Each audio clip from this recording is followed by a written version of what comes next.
માનનીય જજીશ, વડીલો અને મિત્રો, આજનો આપણો વિષય છે વૃદ્ધાશ્રમ કલંક કે આશીર્વાદ. સંસારની બે સૌથી મોટી કરુણતા છે મા બાપ વગરનું ઘર અને ઘર વગરના મા બાપ. અને આ બંને પરિસ્થિતિમાંથી જે પસાર થયા હોય ને એ જ એની ગંભીરતા સમજી શકે. મા બાપ વગરનું ઘર એ બાળકોને પૂછો કે જે અનાથ છે, અને ઘર વગરના મા બાપ એ મા બાપને પૂછો કે જે વૃદ્ધાશ્રમમાં રહે છે. આમ પણ વૃદ્ધાશ્રમ એ આપણી સંસ્કૃતિ છે જ નહીં. રામાયણ, મહાભારત કે વેદકાલીન સમયમાં રાક્ષસો હતા, પણ ક્યાંય વૃદ્ધાશ્રમનો ઉલ્લેખ વાંચવા મળતો નથી. વૃદ્ધો તો આપણા સમાજમાં હંમેશા આદરણીય સ્થાન ભોગવતા આવ્યા છે. ઘરડા ગાડાવાળે એ કહેવત આ બાબતનો પ્રતીક છે. તો પછી વૃદ્ધાશ્રમ એકાએક એક સમસ્યા શા માટે? છેલ્લા 50 વર્ષમાં માણસ જાતે તે જ રફતારથી ભૌતિક પ્રગતિ કરી છે. વિકાસ અને આધુનિકતા ના આડઅસર રૂપે માણસની રહેણી કહેણી, ખાન પાન, સ્વાસ્થ્યની સાથોસાથ વિચારમાં પણ પરિવર્તન આવ્યું છે.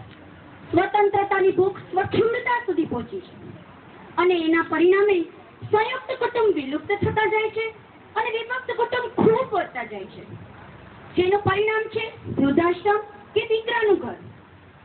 હવે આપણે આપણા મૂળ વિષય તરફ આવીએ કે વૃદ્ધાશ્રમ કલંક કે આશીર્વાદ. તો મિત્રો, જે સંતાન પોતાના મા બાપને સાચવી શકવા માટે સક્ષમ છે, પણ ફક્ત ને ફક્ત પોતાના સ્વાર્થને કારણે મા બાપને વૃદ્ધાશ્રમમાં મૂકે છે, તો આવા સંતાનોએ મૂકેલા વૃદ્ધાશ્રમ ચોક્કસ કલંક જ છે.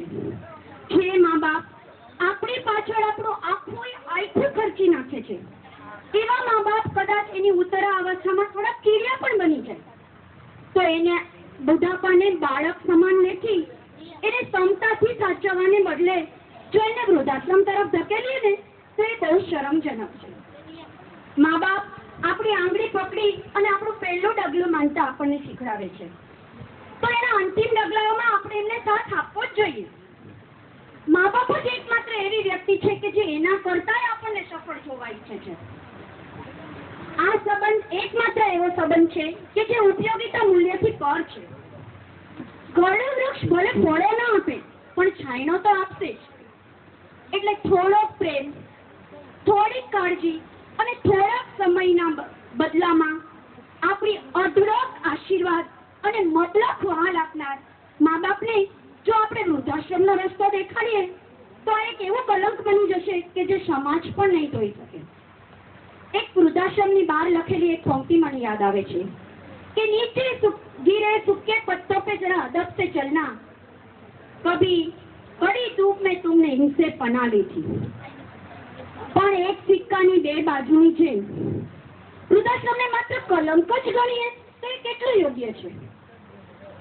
કેટલાય વૃદ્ધો એવા છે કે જેનું આ દુનિયામાં કોઈ નથી.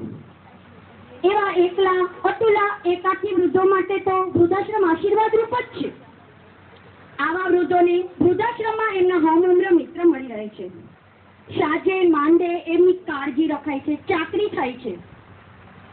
એમને એમની જીવન સંધ્યાએ પોતે સન્માનથી રહી શકે એવું વાતાવરણ મળી રહે છે. અને મિત્રો, જ્યાં સુધી આપણા સમાજમાં વૃદ્ધોને દત્તક લેવાની પ્રથા ચાલુ ન થાય ને, ત્યાં સુધી તો આવા એકલા વૃદ્ધો માટે વૃદ્ધાશ્રમ જ આશીર્વાદ છે. અંતે હું એટલું કહીશ મિત્રો કે આપણે કહીએ તેમ આપણા બાળકો કરે કે ન કરે, પણ આપણે કરીએ ને એમ ચોક્કસ કરશે. એટલે મા બાપ માટે નહીં ને તો આપણા માટે આપણે આપણા વડીલોને પ્રેમથી સાચવવા જોઈએ.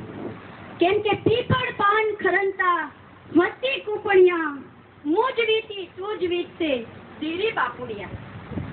વૃદ્ધોની આજ એ આપણી આવતીકાલ છે.